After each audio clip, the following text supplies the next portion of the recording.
یہ دربار کسی عام شخص کا دربار، یہ مجلسیں چلیں، یہ عزاداری کا بانی کون ہے؟ وارث اللہ نہیں، اللہ خود عزادار ہے، اس کی بانی ہے شریکت اور حسین۔ میری عالیہ بی بی، فضائل سنیے گا، اختیار سنیے گا۔ یہ مجلس پہلی بار کہاں ہوئی تھی؟ سبحان اللہ، قید خانے میں۔ کروائی کس نے تھی؟ حسین کی بہن نے۔ سنی کس نے تھی؟ شام کی عورتوں نے۔ پہلی مجلس علی کی بیٹی نے پڑھی۔ یہ مدرسے آج چلتی چلتی چلتی چلتی اتنی پھیل گئی کہ آج نگر نگر، کریا کریا، گھر گھر، گلی گلی، شہر شہر مدرسے ہو رہی ہیں، اور حسین کے دیوانے پیاسوں کی طرح گلیوں میں تلاش کر رہے ہوتے ہیں کہ کہاں ہے حسین کے علم کی سبیل لگی ہوئی، کہاں ہے حسین رزق معرفت بانٹا ہوا۔ لوگ پیاسوں کی طرح حسین کا ذکر ڈھونڈنے کے لیے گھروں سے نکل جاتی ہے۔ یہ پہلی مجلس قید خانے میں ہوئی تھی اور یزیدیت خوفزدہ ہو گئی۔ آج تک زمانہ ہل رہا ہے کہ یہ حسین کی مجلس ختم ہو جائے، یہ حسین کا ذکر مٹ جائے۔ یہ پہلی مجلس قید خانے میں ہوئی تھی اور دنیا میں انقلاب پیدا ہو گیا۔ رکھو سروں پہ قرآن، جن کے قید خانے میں دیے ہوئے درس کا اتنا اثر ہے، ان کی منبر کی تعلیم کیسی ہوگی؟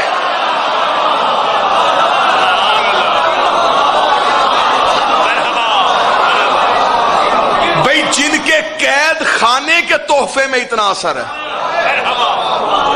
سبحان اللہ، جن کے قید خانے میں پڑھی مجلس کا اتنا اثر ہے، ان کے منبر کے خطبوں کا اثر کیا ہو؟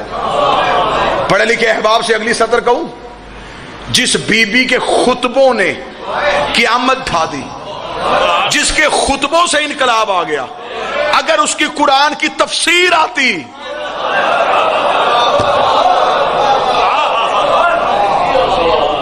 جس کے خطبے میں اتنا اثر تھا، اور یہ صرف لیڈر ہمارے پاس ہے، یہ ہمارا ہی رہبر ہے۔ عزاداری شبیر میں حسین نے کیا کیا تمہیں سکھایا؟ حسین نے اپنی قوم کو صرف جینا نہیں سکھایا، مرنا بھی سکھایا۔ یہ حسین کے سکھائے کا اثر ہے جی۔ یہ حسین نے کربلا میں جو کیا تھا، یہ حسین نے کربلا میں جو 72 لے کے آیا تھا، حسین نے سانچے رکھے تھے۔ مصعب نے فضائل سننا، عزاداری کی اہمیت سننا، حسین نے کیسے زمانے میں انقلاب پیدا کیا۔ حسین نے کربلا میں سانچے رکھ دیے۔ حسین نے کہا قیامت تک جو جس سانچے میں ڈھلنا چاہے وہ اس سانچے میں ڈھلے۔ حسین نے انسانیت کی تمیز شروع کر دی۔ آدم سے لے کے خاتم تک کوئی انسانیت کو حسین نے پیچھے کیا۔ 72 نفوس حسین نے کشید کیے۔ حسین نے کربلا کی ریت کا انتخاب کیا۔ حسین نے وہاں نئی انسانیت کے پودے لگانے شروع کر دیے۔ حسین نے کہا اب میں دیکھوں گا کہ کیسے یزیدی فضائیں آتی ہیں، اب میں دیکھوں گا کہ حسین نے کہا یہ جتنے میں لے کے آیا ہوں یہ دنیا کے لیے نہیں آئے، یہ حسین کے لیے آئے، یہ محبت حسین میں آئے۔ وہ محبت دنیا میں آئے تھے، وہ 9 لاکھ تھے، یہ 72 تھے۔ وہاں زندگی سے محبت تھی، یہاں موت سے محبت تھی۔ وہاں ہر کوئی سوچ رہا تھا میں زندہ رہوں گا، میں بچ جاؤں گا، میں گھر چلا جاؤں گا۔ یہاں ہر کوئی حسین کے پاس بیٹھ کے پوچھ رہا تھا کل میں مر جاؤں گا، میرا نام فہرست میں لکھا ہے، مولا مجھے میدان میں جانے کی اجازت ہوگی۔ حسین نے کہا یہ تھا میرا انقلاب۔ حسین نے کہا میں نے ایسے انقلاب برپا کیا کہ وہ 9 لاکھ لے کے آیا تھا اور میں 72 لے کے آیا تھا، اس کے زندوں کی فہرست بھی کہیں نہیں ہے، میرے مردوں کی بھی فہرست لکھی ہوئی ہے۔ اس کا کمانڈر کسی کو یاد نہیں، اس کا گھوڑوں کو پانی پلانے والا بھی علیہ السلام ہو گیا۔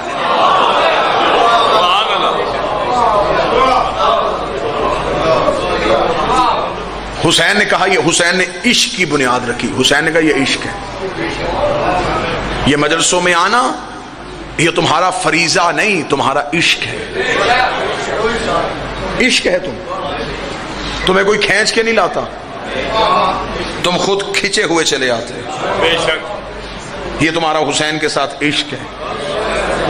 اور جہاں شریعت کے دم اکھڑنے لگتے ہیں، وہاں عشق پہلی انگڑائی لیتا ہے۔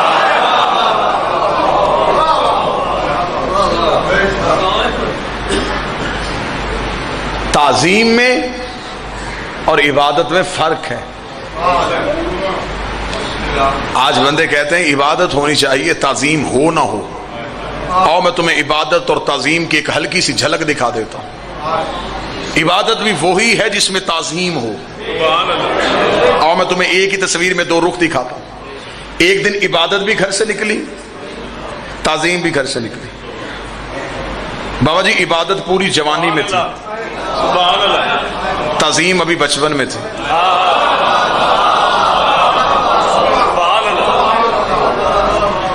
مسجد اللہ کی تھی، افضل ترین، سجدے میں جو تھا وہ افضل ترین، جو عبادت کر رہا تھا وہ بھی افضل ترین، عبادت کے جس رکن میں تھا وہ بھی افضل ترین، جو تسبیح پڑھ رہا تھا وہ بھی افضل ترین۔ عبادت پورا چوپن لے کے آئی تھی، تعظیم صرف بچپن لے کے آئی۔ بچپن کی تعظیم عبادت کے اوپر آ کے سوار ہو گئی۔ عبادت نے جھک کے بتایا کہ میں تب تک رہتی ہوں جب تک یہ رہتی ہے۔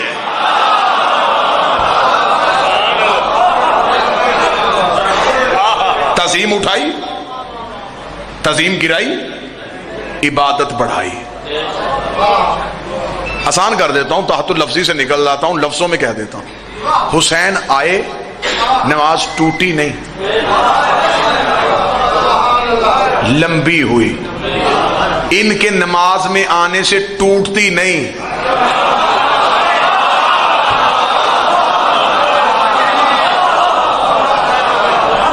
بڑھ جاتی ہے، اضافہ ہوتا ہے، کمی نہیں ہوتی۔ یہ عبادت میں آ جائیں تو عبادت تکمیل تک پہنچتی ہے۔ حسین نے عشق کی سرحدیں ناپی اور حسین نے کربلا میں چند نفوس رکھ دیے۔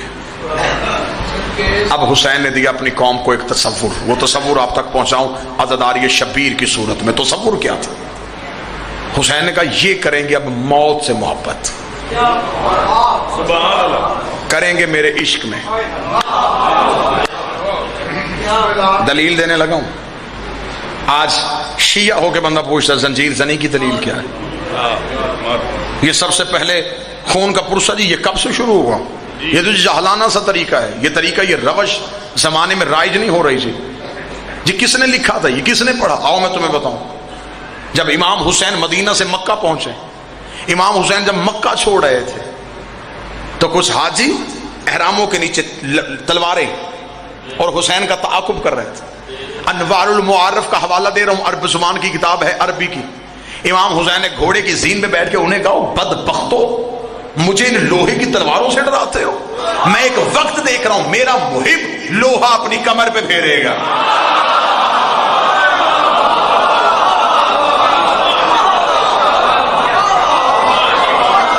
اب مجھے بتاؤ کیا یہ دلیل زنجیر زنی کی نہیں؟ حسین نے کہا تم ان لوہے کی تلواروں سے حسین کو روکنے آئے ہو؟ میں دیکھ رہا ہوں کہ ایک وقت آئے گا میرا محب یہی لوہا اپنی کمر پہ پھیرے گا، شفا میں دوں گا۔ آج بندے کہتے ہیں یہ حسین کے ماتمی جسم بوٹیاں ہوا میں اڑ رہی ہوتی ہیں، انہیں اتنی جلدی شفا کیسے مل جاتی ہے؟ مجھے کتاب کا حوالہ میرے ذہن میں آ گیا کہ امام حسین کا بچپن تھا بابا جی فرحان بھائی، امام حسین کا بچپن۔ امام حسین گھر سے نکلے، گھر سے نکل کے امام حسین جا رہے تھے، یہ ایک شخص جانور کو ذبح کر رہا، اس نے آتا ہوا حسین دیکھا۔ کتابیں کہتے ہیں حسین کے چہرے پہ اتنا محب ہوا، اس نے بجائے اس بکرے کے گلا کاٹنے کے اس نے اپنا ہاتھ کاٹ لیا۔ جب حسین قریب سے گزر گئے اسے پھر پتا چلا میں اپنا ہاتھ کاٹ چکا ہوں۔ یوسف تو نہیں تھا کہ صرف انگلیاں کٹتی، حسین تھا، اس نے اپنا پورا ہاتھ کاٹ لیا، کٹا ہوا ہاتھ۔ چند قدموں پہ حسین گئے تھے، حسین کا ایک نوکر بھاگتا حسین کے پیچھے آیا، اس نے کہا رک جا بطول کا بیٹا، رک جا، رسول کا پیچھا، وہ تیرا چہرہ دیکھ رہا۔ اس نے اپنا ہاتھ کاٹ لیا۔ حسین واپس آئے، حسین نے اس کا گرا ہوا ہاتھ، ٹوٹا ہوا ہاتھ اٹھا کے اس کے ساتھ بازو پہ لگا کے حسین نے اپنا ہاتھ پھیرا، اس کا ہاتھ اس کے بازو سے مل گیا۔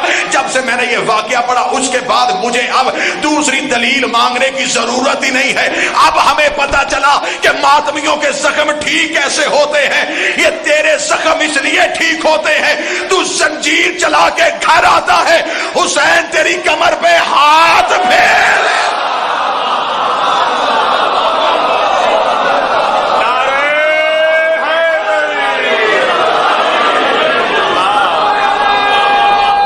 کیا کہنے.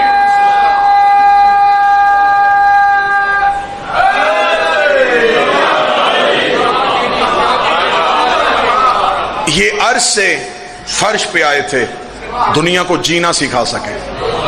یہ مدینے سے کربلا گئے لوگوں کو مرنا سکھا سکے. اس سے پہلے کسی نبی نے بھی یہ تصور نہیں دیا تھا کہ کوئی موت کو بھی مارتا ہے. یہ تصور ہمیں کربلا سے ملا. جب حسین نے کہا اکبر سامنے موت ہے، فرمایا بابا ہم حق پہ ہیں. بے شک اکبر. فرمایا پھر ہمیں کیا سوچ، چاہے ہم موت پہ جا پڑیں. یہ پہلی بار اکبر نے بتایا کہ موت کو بھی موت آتی ہے. سبحان اللہ. اور مجھے حسین کی قسم، موت کربلا سے بھاگ رہی تھی اور حسین کے نوکروں کے ہاتھ موت کے گریبان میں تھے. موت ڈر رہی تھی اور وہ کھینچ رہے تھے. یہ تھی حسین کی دی ہوئی عشق کی سچائی جو عزاداری کی صورت میں آئی. سبحان اللہ. ہمیں عشق ہے حسین سے. بے شک. تیرا کچھ کچھ حسین ہوگا، ہمارا سب کچھ ہی حسین. تیرا ہو جاتا ہوگا حسین کے بغیر گزارا، ہمارا نہیں ہو. صدقے صدقے. ہم جسم کاٹتے ہیں حسین کی رضا کے لیے. بے شک. ہم کڑی پہنتے ہیں حسین کی رضا کے لیے. ہم آگ کا ماتم کرتے ہیں حسین کو راضی کرنے کے لیے. یہ ہمارا اس حسین سے عشق ہے اور عشق پہ کوئی پابندی نہیں لگا سکتا. عشق کو کوئی بند نہیں باندھ سکتا. بے خطر کود پڑا آتش نمرود میں عشق. عقل تھی محو تماشائے لب بام، ابھی عقل ابھی سوچ رہی تھی. عشق نے کہا جہاں محبت ہو وہاں سوچا نہیں کرتے. اگر ابراہیم سوچ کے گرتا تو شاید علیہ السلام نہ ہوتا. سبحان اللہ. علیہ السلام اس لیے ہو گیا کہ اس کے ہاں سوچ نہیں آئی. اس نے اس کے عشق میں جان دی.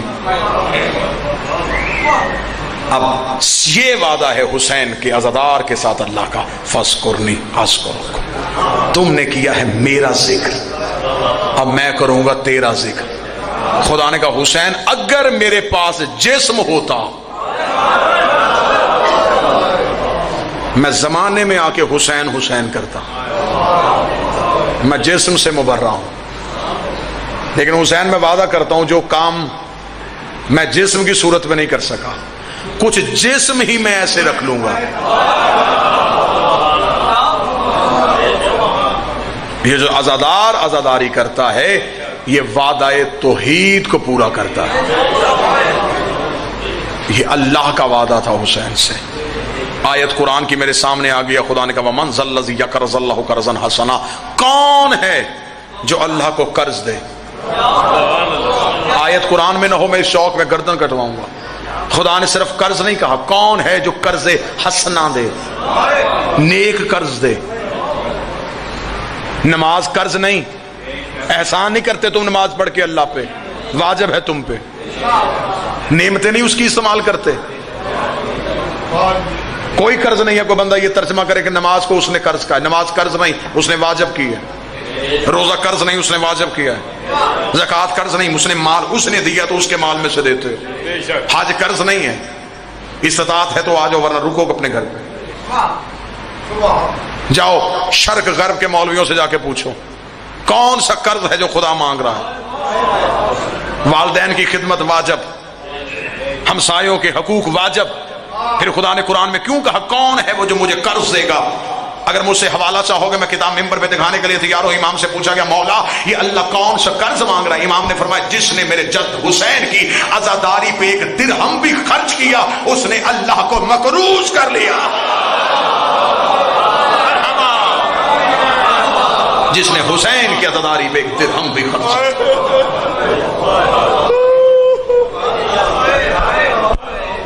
اس نے توحید کو مقروض کر. یہ جو مجلسوں میں آتے ہیں یہ کسی امیر کے گھر نہیں جاتے. سخی حسین یہ تیرے ذکر کا کرم ہے، ورنہ کہاں غریب کا گھر کہاں حسین کی ماں.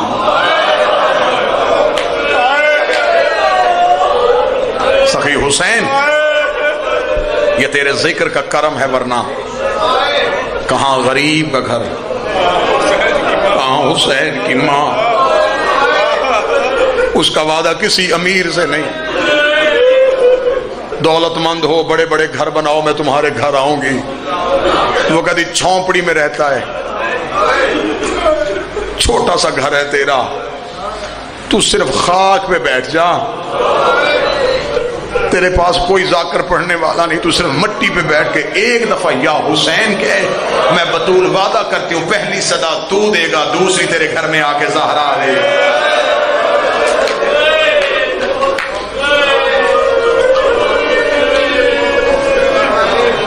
سیدہ زینب سلام اللہ علیہا نے پوری کربلا لپیٹ کے عزاداری کے حوالے کر دی۔ یہ عزاداری کی روش ہے جو زمانوں میں جاتی ہے اور لوگوں کو بتاتی ہے۔ پردے میں بیٹھی ہیں یہ میری بیٹیاں بہنیں، یہ پورا سال باپ اور بھائی سے پوچھے بغیر گھر کے باہر قدم نہیں رکھتے، مطمئن ہو کے یہ حسین کے گھر آ کے بیٹھ جاتی ہیں۔ ہم جلوس لے کے چلتے ہیں، یہ ہمارے ساتھ چلتی ہیں۔ کسی بھائی نے کبھی آج تک بہن کو نہیں کہا کہ جب میں جو جلوس پہ جا رہا ہوں تجھے کالج سکول تک میں چھوڑنے جاتا ہوں، کیوں گلیوں بازاروں میں پھرے کہ پوری رات کا جلوس ہے۔ بیٹی باپ سے پوچھ بھی لے، بابا میں جلوس میں جا سکتی ہوں؟ کہتا ہے کیسے نہیں جائے گی، تیری چادر کوئی زینب سے پیاری ہے؟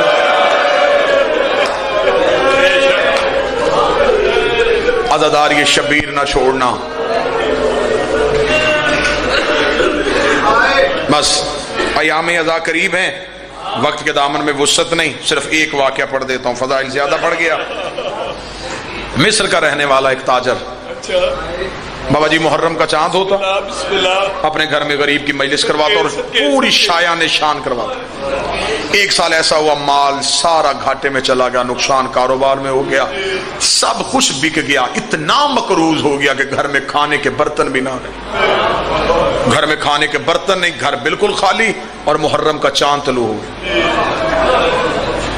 اس نے یوں چھت پہ جا کے محرم کا چاند دیکھا تھا میری زندگی میں طلوع نہ ہوتا،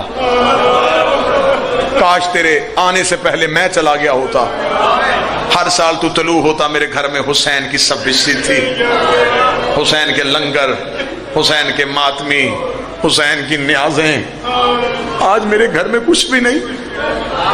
چاند سے کھڑا شکوے کر رہا تھا، یا یوں کاندھے پہ آ کے بیوی نے ہاتھ رکھا، ہاتھ رکھ کے کہتی شرم کر، جب میں گھر میں قیمتی چیزیں پڑی ہوں پھر غربت کے گلے نہیں کرتے۔ اس نے یوں مڑ کے بیوی کو دیکھا، اس نے کہا شاید عورتوں کو زیور پیارے ہوتے ہیں، اس نے مشکل وقت کے لیے کوئی زیور بچا کے رکھا ہو، کہنے لگا ہے کیوں تیرے پاس کوئی قیمتی چیز، جلدی دے، میں بیچ کے آؤں، میں تو ترس گیا ہوں۔ اس نے کہا ہاں میرے پاس ایک قیمتی چیز ہے۔ یہ جلدی سے چھت سے صحن میں گیا، بیوی کمرے میں گئی، دو بیٹے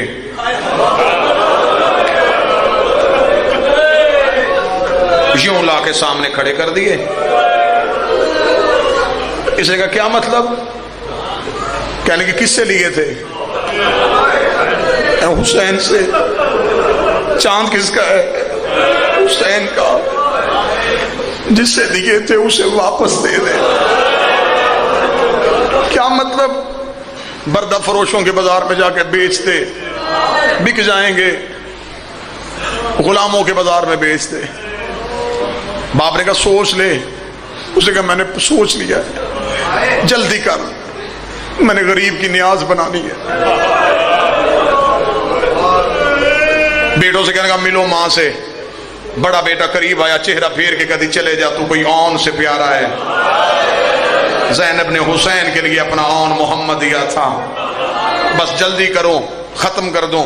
بیٹوں کے ہاتھ پکڑے بازار میں چلا گیا، سارا دن آوازیں دیتا رہا، غلام لے لو، غلام لے لو، غلام لے لو۔ شام ہو گئی، بچے نہیں ملے۔ شام کے وقت پریشان ہوا، پریشان ہو گیا تھا، مولا حسین اب میری قسمت، شاید تو مجھ سے ڈیوٹی لینا نہیں چاہتا، مولا میں تو بیٹے بھی لے کے آ گیا، مولا تو اب بھی راضی نہیں۔ ابھی یہ دل میں گلے کر رہا تھا عمران بھائی، اللہ آپ کی یہ عزاداریاں قبول فرمائے، اللہ بیٹوں کے نصیب اچھے ہو، اولاد کے نصیب اچھے ہو، اللہ آپ کی والدہ کو صحت عطا فرمائے۔ ابھی یوں حسین سے گلے کر رہا تھا کہ دور سے گھوڑے سوار آئے، قریب آ کے گھوڑا روکا، غلام بیچے گا؟ کہنے لگا بیچنے کے لیے کھڑا ہوں. کیا لے گا؟ پیسوں کا نام آنا تھا. گر گیا زمین پہ, رو کے کہتا کوئی کائنات بھی دیتا میں ان کا بال بھی توڑ کے نہ دیتا. پیسے مانگ کے میرا خون نہ جلا, مجھے صرف اتنا دے دے کہ میں 10 دن اپنے گھر میں غریب کی مجلس کروا سکوں. اتنا کہنا تو اسے گھوڑے سوار کیا. وہ سامنے دیناروں کی پوٹلی ہے میرے گھوڑے پہ پڑی ہوئی, یہ دیناروں کی پوٹلی اٹھا اور بچے میرے گھوڑے پہ بٹھا دے. جب اتنا کہنا تھا اس نے یوں بچوں کے ہاتھ پکڑے, بیٹے سینے سے لگا کے کہنے لگا کوئی قرض نہیں لے رہا, میں بیٹے بیچ رہا ہوں. اتنا بھی کیا ہوا کہ تو اگر بیٹے خریدنے آیا ہے تو تو اپنے ہاتھوں سے بھی مجھے دینار اٹھا کے نہیں دے سکتا. اتنا کہنا تھا, گھوڑا سوار کی چیخ آئی. فرمایا میرے ہاتھ ہوتے, میرے بازو ہوتے, میں تیرے بیٹے ہاتھوں پہ اٹھا کے لے کے جاتا. میری مجبوری ہے, میرے ہاتھ کوئی, میری بڑی مجبوری ہے, میرے بازو نہیں ہے. پھر بھی بابا جی سمجھ میں نہیں آیا. اس نے یوں دیناروں کی پوٹلی پکڑی, پکڑ کے بیٹے گھوڑے پہ بٹھا دیے, واپس گھر آ گیا. ماں دروازے پہ کھڑی تھی, خالی ہاتھ آتے دیکھا, زمین پہ گر کے کہتی بک گئے. دیکھے تھا بیچ آیا ہوں, بس آخری سطر پڑھو. ماں تڑپ گئی, ظفر بھائی تڑپ کے کہتی بیچ آیا؟ ہاں بیچ آیا. کس کے ہاتھ بیچے؟ کیا لگا کوئی امیر تھا, بازو نہیں تھے, شاید اسے گھر میں بچوں کی ضرورت تھی, لے کے چلا گیا. اس نے کہا میں بچوں کو یاد نہ کرنا, جلدی کر اعلان کروا کے میرے گھر میں حسین کی مجلس ہے. مصر کی گلیوں میں اعلان ہونا شروع ہوا, لوگ آ گئے. ماں کیسی تھی, کھانے بنا رہی ہے, باپ صفے بچھا رہا ہے. غریب کی مجلس ہوئی, غریب کا ماتم ہوا, مومنین نے نیاز کی, مومنین گھروں کو چلے گئے, صفے لپیٹ لی گئی, چولہا بجھا دیا گیا. اب یا ماں ہے یا باپ ہے. نہ باپ ڈرتا بول رہا ہے, نہ ماں بول رہی ہے. کبھی ماں بیٹے کا بستر دیکھتی, کبھی اپنے چھوٹے بیٹے کا کرتا دیکھتی. باپ نے ماں کے چہرے کی بے بسی دیکھی, کہتا تو نے خود اپنی مرضی سے بھیجے, میں نے تیرے اوپر کوئی جبر نہیں کیا. ابھی دونوں بیٹھے باتیں کر رہے تھے کہ دروازے پہ دستک ہو گئی. دروازے پہ دستک کا ہونا تھا, ماں نے بڑھ کے جا کے دروازہ کھولا. ایک کالے برقعے والی بی بی تھی جو دونوں بیٹوں کو لے کے دروازے پہ کھڑی تھی. اس کی ماں نے دروازہ کھولا, دروازہ کھول کے ہاتھ جوڑے, جوڑ کے کہتی بی بی اگر تو انہیں واپس کرنے آئی ہے, میں منت کرتی ہوں, انہیں نوکری کرنے کا طریقہ نہیں آتا, یہ پہلی بار کسی کے گھر غلام بن کے گئے تھے, انہوں نے تو زندگی میں کبھی اٹھا کے پانی بھی نہیں پیا. بی بی اگر ان سے کوئی غلطی ہو گئی میں معافی مانگتی ہوں, بی بی مجھے واپس نہ کر, بی بی مجھے ابھی پیسے چاہیے. اتنا کہنا تھا, بی بی کی آواز آئی تیرے گھر میں کیا ہے؟ کہنے لگی میرے گھر میں غریب کی مجلس ہے. بی بی دیکھ کہتی وہ تیرا کیا لگتا ہے؟ رو کے کہتی میرا تو مولا ہے. بی بی تڑپ کے کہتی ہم بیٹے دیتے ہیں لیتے نہیں ہے. اتنا جملہ کہنا تھا, یا باپ پیچھے سے تڑپ کے آیا, رو کے کہتا تو جو بیٹے دے رہی ہے تو کوئی محمد کی بیٹی ہے. آواز آئی پردہ کر, میں حسین کی ماں فاطمہ تیرے بیٹے لے کے آئی, اور تو نے میرے غریب کا ذکر کروا. اللہ لعنت اللہ علی القوم الظالمین وسیعلم الذین ظلموا. یا محمود بحق محمد, یا اعلی بحق علی محسن, بحق الحسن کریم الاحسان, بحق حسین علیہ السلام فاطر السماوات والارض. اللہم انی نحن نسألک زیادۃ فی العلم, برکۃ فی الرزق, صحۃ فی الجسم, نورا فی القلب, توبۃ قبل الموت, راحۃ عند الموت, مغفرۃ بعد الموت. اللہم صل علی